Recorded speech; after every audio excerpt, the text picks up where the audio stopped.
Dans le XXIe siècle, une jeune femme était en train de préparer des nouilles instantanées lorsqu'elle fut soudainement transportée dans un monde parallèle où les hommes s'aimaient entre eux. Là-bas, elle était devenue la servante d'une princesse consort dont le titre n'avait aucune signification réelle. Dès son arrivée, elle fut plongée dans une scène brutale d'accouchement. Elle, une spectatrice chevronnée des drames de la vie et grande fanatique de romans de transmigration, se mit à désespérément espérer que quelqu'un apparaisse avec un talkie-walkie en disant « Circulez, il n'y a rien à voir ». Alors qu'elle voulait fuir cette scène cauchemardesque, elle priait intérieurement pour que ce soit juste un tournage ou à défaut, un simple rêve. Mais une seconde plus tard, une autre servante la poussa légèrement en lui disant « Ash, qu'est-ce que tu fais ? Dépêche-toi d'apporter de l'eau chaude. » Tout cela semblait trop réel. Même le visage de la princesse consort, pâle et gémissant sans force, était terriblement authentique. Après une série de moments chaotiques, la princesse consort donna enfin naissance à un prince héritier. Pourtant, aucune joie n'apparut sur son visage. Étrangement, même l'empereur ne s'était pas montré. Peu après, toutes les servantes furent expulsées de la chambre. La jeune femme chercha alors un miroir dans la panique. En voyant son reflet, son visage se couvrit instantanément de lignes noires. Cette Ash ressemblait exactement à elle, identique. Pas étonnant que ses mouvements paraissent si réels, comme si c'était son propre corps. La vie était vraiment cruelle. Elle se remémora alors son amour pour les romans fantastiques durant ses années d'école, ce désir ardent de découvrir un passage secret menant à un autre monde. Mais maintenant qu'elle était ici, aucun beau jeune homme ne s'était présenté en disant « Je suis venu te chercher ». Pire encore, même son apparence n'était pas à la hauteur de ses attentes. Après un moment de calme, elle dut se rendre à l'évidence. Elle était dans un autre monde, mais simplement en tant que figurante sans aucun avantage spécial. Peu après, l'empereur se souvint enfin de venir voir son enfant nouveau-né. Lorsque les servantes aperçurent l'homme qui l'accompagnait, elles furent furieuses. Comment pouvait-il l'amener ici ? La princesse consort venait à peine de donner naissance au prince, et elle devait déjà les voir ? C'était vraiment cruel. L'homme aux côtés de l'empereur se nommait Yurgel Ash. Avec son apparence, il aurait pu devenir une idole et connaître une gloire immédiate. Pourtant, sa véritable identité était celle de l'amant du roi, un homme universellement adoré. Après le départ de l'empereur, Ash regarda la princesse consort, toujours impassible, telle une poupée sans vie. À cet instant, elle comprit tout. La servante devinait déjà ce qui allait suivre. Que pourrait bien faire une pauvre servante dans une situation pareille ?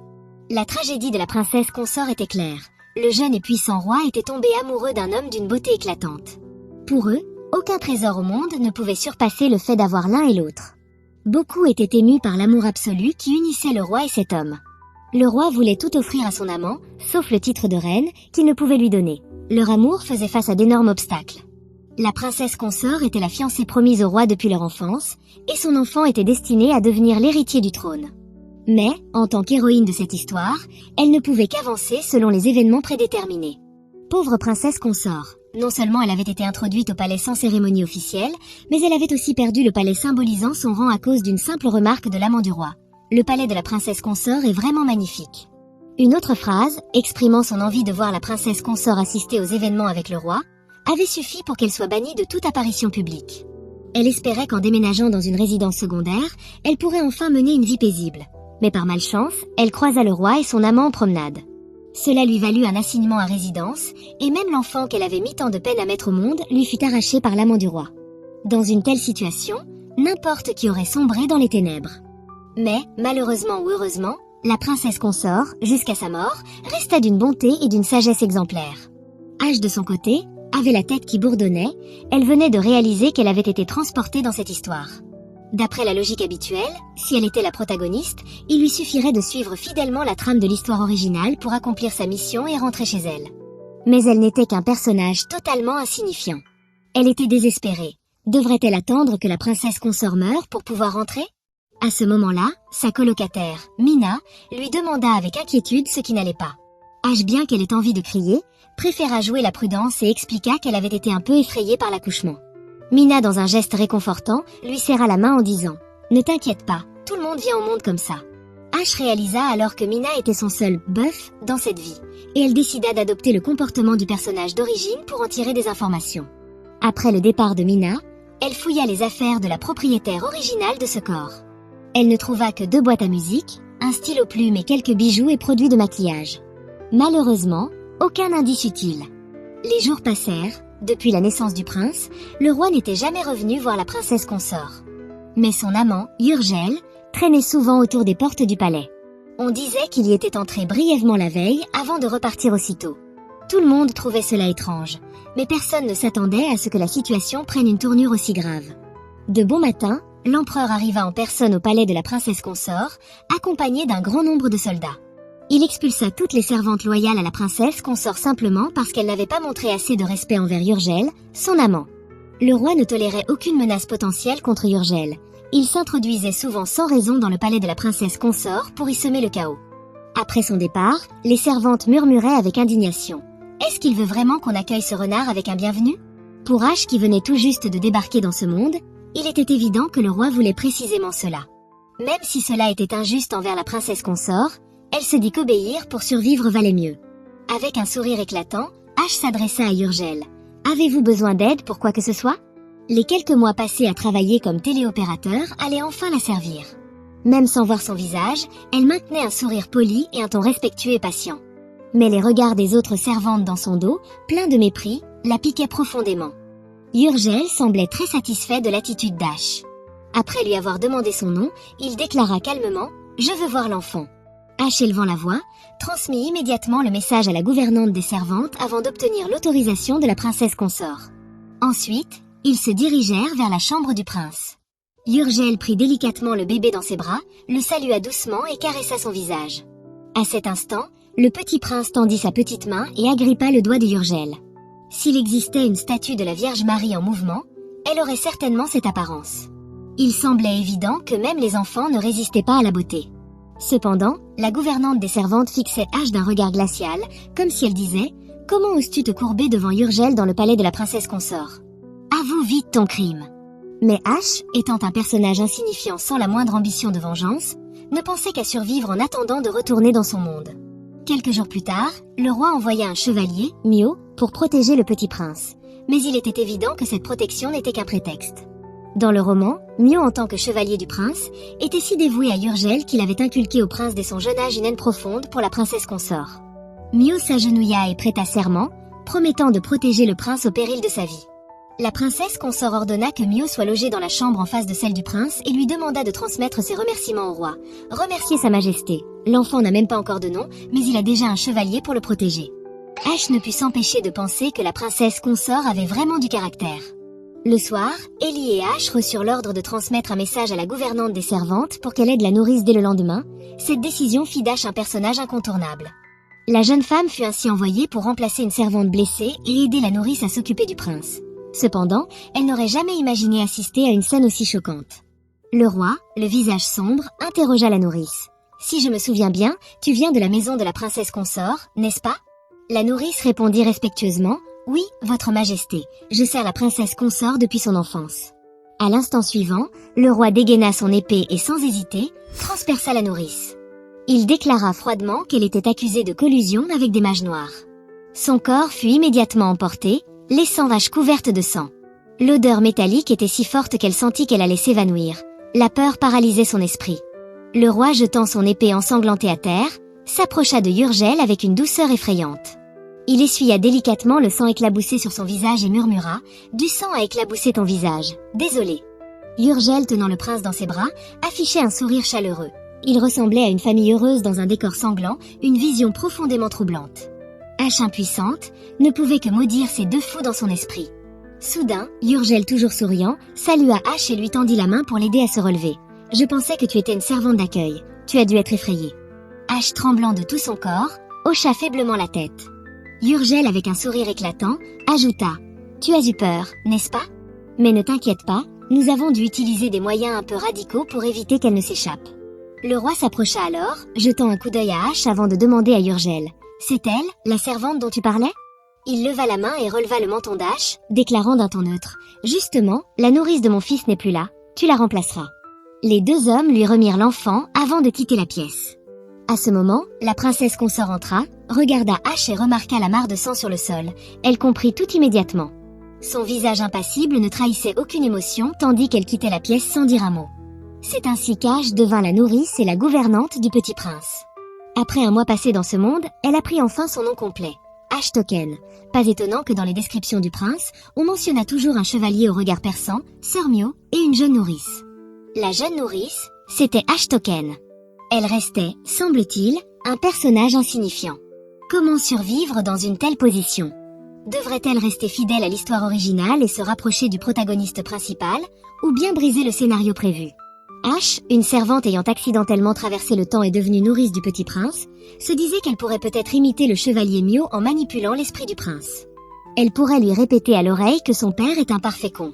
Le lendemain, la gouvernante des servantes convoqua Ash dans son bureau pour lui expliquer que les nourrices royales obtenaient une sorte de statut de quasi-noblesse.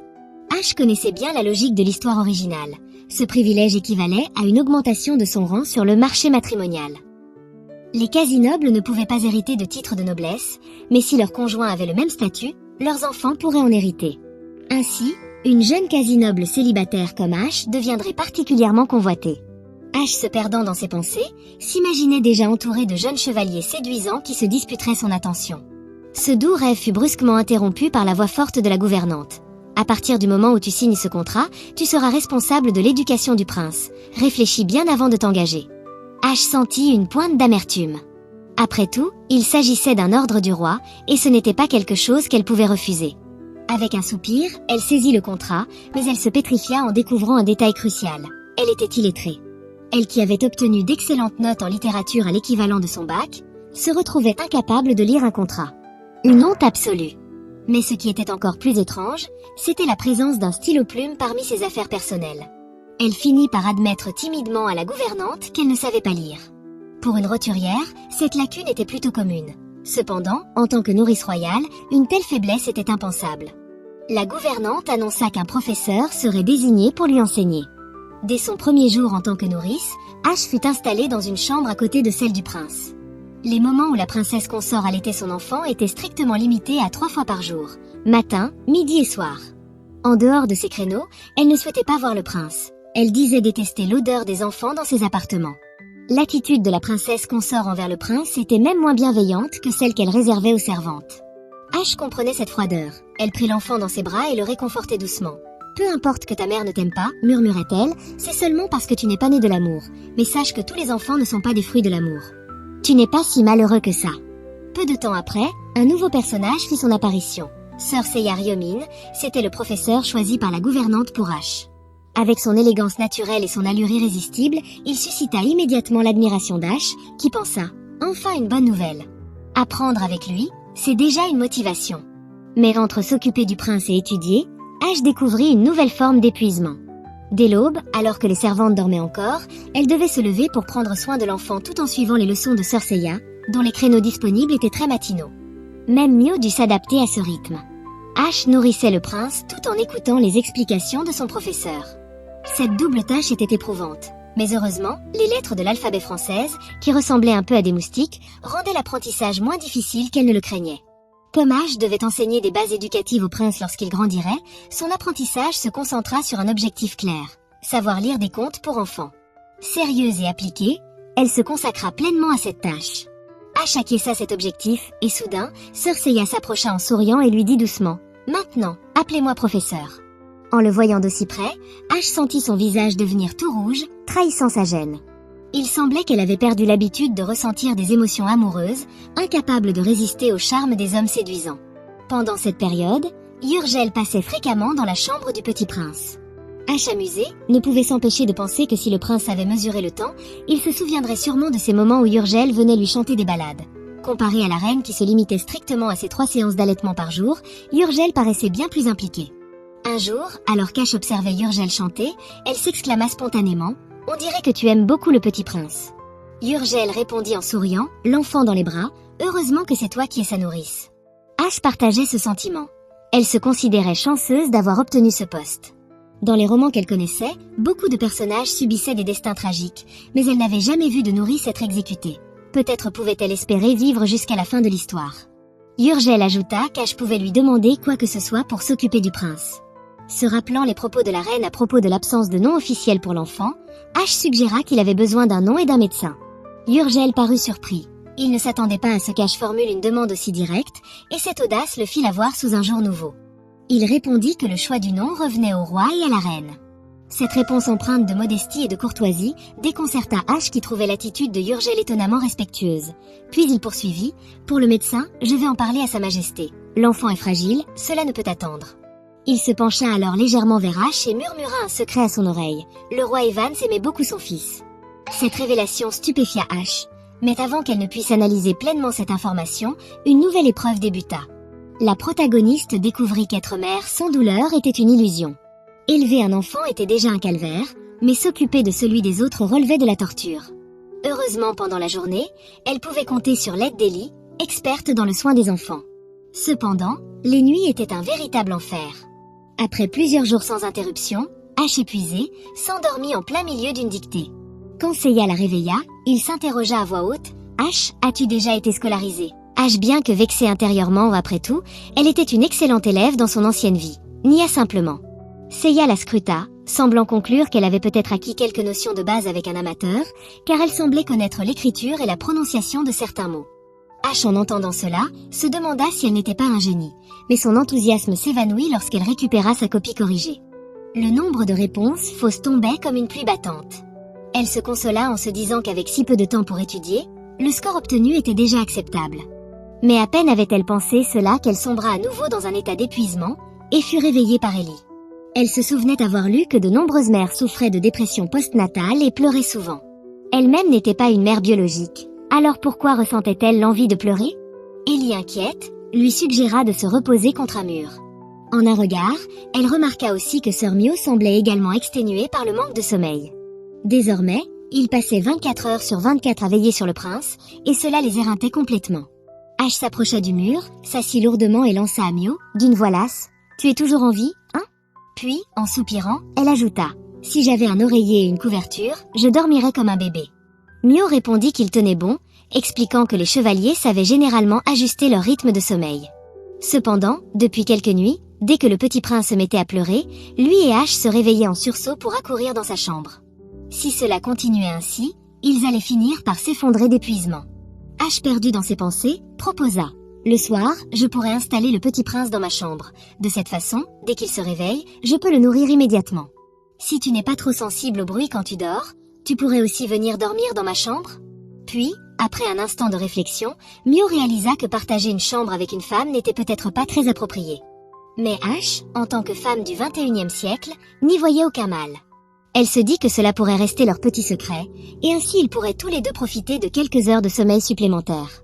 Le manque de sommeil pesait sur Ash, elle se sentait devenir plus lente et moins capable de réfléchir clairement. Cependant, elle devait impérativement rester alerte, surtout avec la révélation de Yurgel selon laquelle le roi aimait son fils. Ash n'avait pas le loisir de s'attarder sur cette pensée, submergée par l'épuisement et le chaos quotidien. Quelques jours plus tard, une petite couchette fut installée dans la chambre d'Ash. Contre toute attente, elle avait proposé à Sœur Mio de dormir dans la même pièce. Mio la trouvait décidément étrange depuis leur première rencontre. D'apparence banale, elle se montrait pourtant audacieuse, voire insolite. Un matin, alors qu'ils prenaient leur petit déjeuner avec le petit prince, Ash demanda où se trouvait la bibliothèque. Elle espérait y trouver des livres sur la manière d'élever un enfant comme le prince. Si elle pouvait directement apprendre des expériences des autres, ce serait encore mieux. Mais cela semblait impossible. Le petit prince, de bonne humeur, s'amusait à tirer les cheveux d'Ash, babillant joyeusement. Soudain, Ash se tourna vers Mio et lui dit « Si tu as fini de manger, viens parler au petit prince. Pendant ce temps, je pourrai manger rapidement. » Mio, un peu réticent, accepta à contre-cœur. Ash insista, juste 5 petites minutes, et s'attabla en dévorant son repas. Mio, mal à l'aise avec le petit prince dans les bras, ne savait pas quoi dire. Il ressemblait à un père novice. De son côté, Ash, entre deux bouchées, lui suggéra « Parle-lui de ton premier amour ou de ton idéal féminin, n'importe quoi. » Elle pensa toutefois que ce serait encore mieux si Mio évoquait des anecdotes sur Yurgel. Mio, tenant l'enfant contre lui, commença à parler doucement de son village natal.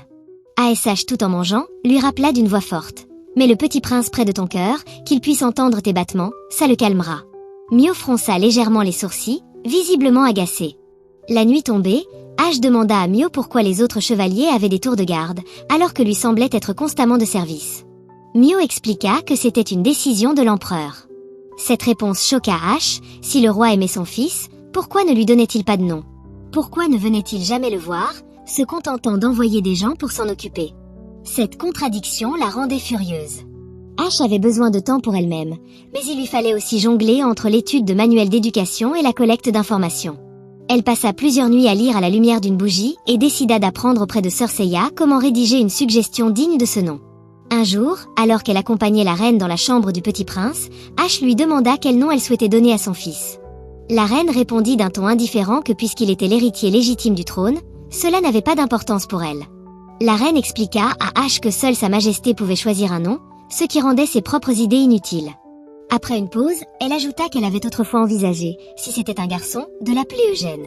Depuis qu'elle était enceinte, elle avait réfléchi à un nom pour son enfant. À ces mots, le petit prince qui était en train de boire son lait leva la tête, comme s'il appréciait ce prénom. Entendant l'enfant à Ash, la reine remarqua que sa production de lait diminuait et qu'il faudrait augmenter la quantité de lait en poudre. Puis elle quitta la pièce, réduisant ainsi la fréquence de ses visites auprès de son fils. Ash se rendit compte que la reine semblait peu attachée émotionnellement à l'enfant. Pourtant, le petit prince qui venait de voir sa mère paraissait très heureux. Après avoir confié le bébé à Ellie, Ash retourna à ses études. Cependant, rédiger une suggestion s'avéra plus difficile que prévu, ses écrits étant remplis d'erreurs.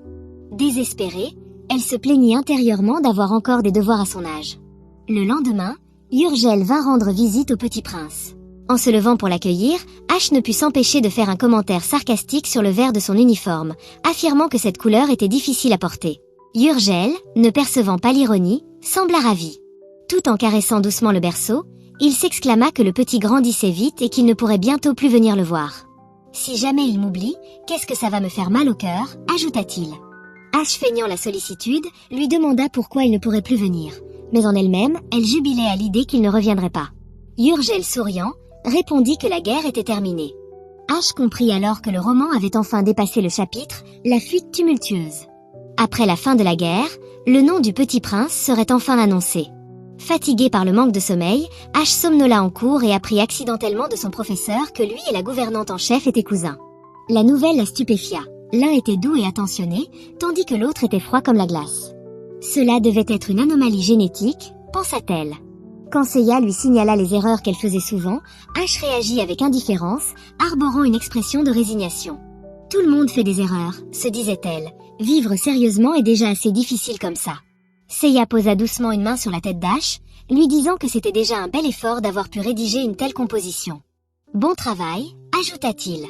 Face à cette attention, Ash devint rouge de honte et changea précipitamment de sujet. « Vous êtes sûrement très occupé ces derniers temps, non ?» Quand elle mentionna que Urgel avait parlé de la fin de la guerre, une lueur de colère traversa le visage de Seiya, habituellement si doux. « Ce démon », murmura-t-il en évoquant Urgel, il voulait savoir le motif de ses visites. Ash fut surprise que Seiya qualifie ainsi l'amant du roi, ayant toujours pensé que tous les hommes dans le chapitre « La fuite tumultueuse » appréciaient Urgel. Elle répondit que Urgel venait souvent jouer avec le petit prince. Soudain, ses yeux s'illuminèrent. Maintenant que la guerre est finie, y aura-t-il des défilés ? Elle rêvait de somptueuses tenues, de défilés et de marchés nocturnes. Seiya corrigea en disant qu'il ne s'agissait que d'une trêve temporaire, et non d'une victoire, mais que les célébrations seraient grandioses, avec même le roi qui sortirait pour accueillir l'armée. En voyant l'enthousiasme d'Ash, Seiya lui fit une promesse. « Si tu as du temps pendant la parade, je t'y emmènerai. Mais avant cela, il faudra terminer et corriger ta suggestion. » Ash était transportée d'enthousiasme, prêt à se mettre au travail. Pourtant, lorsqu'elle prit sa plume élégante pour écrire, elle se perdit dans ses pensées. Pourquoi l'ancienne propriétaire de ce corps, qui était au tuyet, possédait-elle une plume aussi raffinée ? De plus, les initiales gravées dessus ne correspondaient pas à celles de son prénom. À qui cette plume appartenait-elle donc réellement ? Un jour, en allant saluer la reine, Ash se retrouva face à une situation étrange. L'épouse principale et le concubin étaient dans la même pièce, séparés par l'enfant, l'atmosphère était tendue. Avec une pointe d'ironie, la reine loua la beauté de Urgel et dans un élan provocateur, dit qu'elle aimerait bien le toucher de ses propres mains. Urgel répondit sur un ton léger et impertinent. « Vous voulez vraiment essayer ?» Leur échange devint si oppressant qu'il en devenait difficile de respirer. La reine dédaigneuse refusa finalement et quitta la pièce. Restée là, Urgel, comme si de rien n'était, serra le petit prince dans ses bras. Il murmura doucement « Cela fait longtemps que nous ne nous sommes pas vus, n'est-ce pas ? Bientôt, je te préparerai un cadeau magnifique. » Puis, son regard en coin se posa sur Ash. « Je t'apprécie beaucoup, toi aussi, dit-il. Aujourd'hui, je suis de très bonne humeur. Pour te le montrer, je peux exaucer un de tes vœux. » Ash comprenait bien que ce genre d'appréciation ressemblait davantage à celle qu'on a pour un chien docile qui remue la queue. À voix basse, elle se mit à réfléchir à son souhait. Finalement, il répondit « Si c'est possible, j'aimerais que le budget de la princesse consort soit augmenté. » En son fort intérieur, Ash savait que les amoureux heureux restent souvent heureux, tandis que ceux qui ne le sont pas demeurent dans leur malheur. Elle cherchait à faire de son mieux pour changer ce qui pouvait l'être, tout en acceptant ce qu'il ne pouvait pas maîtriser. Soudain, Yurgel lui lança « La prochaine fois qu'on se verra, j'espère que tu seras devenu plus séduisant. » Ces mots laissèrent Ash sans voix. Elle comprit que cette remarque marquait le début d'une tempête à venir. Dans ce monde, il existait d'innombrables histoires d'amour, mais peu avaient des fins heureuses. La relation entre Yurgel et le roi semblait être une exception heureuse. Mais qu'en était-il de Mio et Alex, qui aussi aimaient Yurgel? Et de ses admirateurs anonymes? Trouverait-il le bonheur dans cet amour? Alors que Yurgel s'apprêtait à quitter la pièce, portant le petit prince, il trébucha en se retournant. La scène provoqua la panique générale. Alex et Mio, inquiets, se précipitèrent pour la rattraper. Des gens de l'extérieur se ruèrent à l'intérieur pour s'assurer qu'il allait bien. Ash, observant tout cela depuis l'arrière-plan, bouillonnait intérieurement et leur souhaitait de tous tomber dans les escaliers. Elle remarqua ensuite que Mio fixait sa main qui avait soutenu Yurgel, un sourire idiot sur le visage. Il était évident que Mio aimait Yurgel et qu'il avait enfin pris conscience de ses propres sentiments. Ce soir-là, Ash se sentit heureuse. Elle avait terminé son rapport et obtenu l'accord de la gouvernante en chef pour prendre des congés. Assise sur le balcon, elle profitait de la brise et se disait qu'un verre de bière serait la cerise sur le gâteau. Mio apparut soudain derrière elle. Ash l'invita à s'asseoir et lui suggéra de passer plus de temps à porter le petit prince, car ni lui ni Ellie ne seraient présents pendant les célébrations. Mio répondit calmement qu'il n'était pas une nourrice et que de toute façon, les gardes n'avaient pas à être proches des membres de la famille royale. Ash imagina alors des scénarios extrêmes. Et si une situation dangereuse survenait et que tu devais porter le petit prince? S'il pleurait dès que tu le prends, tu ferais comment? Mieux vaut être prudent, ça permet de vivre plus longtemps. Mio imperturbable, répondit simplement, le meilleur moyen de vivre longtemps, c'est de tenir sa langue. Fixant Mio, Ash lui posa une question lourde de sens, qu'est-ce que tu aimes chez lui? Mio, visiblement perdu dans ses pensées, répondit après un long silence qu'il n'en était pas certain lui-même. C'est comme une fontaine dans mon cœur, chaque fois que je le vois ou que je pense à lui, cette source jaillit. Ash perplexe, lui demanda, mais vous n'avez aucune chance d'être ensemble, ça ne te rend pas triste? Mio resta silencieux, le regard rivé sur Ash. Une brise soudaine ébouriffa les cheveux d'Ash, et Mio tendit la main pour les remettre en place. Un sourire énigmatique illumina son visage. Sous la lumière de la lune, les deux continuèrent à discuter, profitant de ce moment rare et paisible. Quelle réaction avoir quand on est pris pour un couple avec quelqu'un?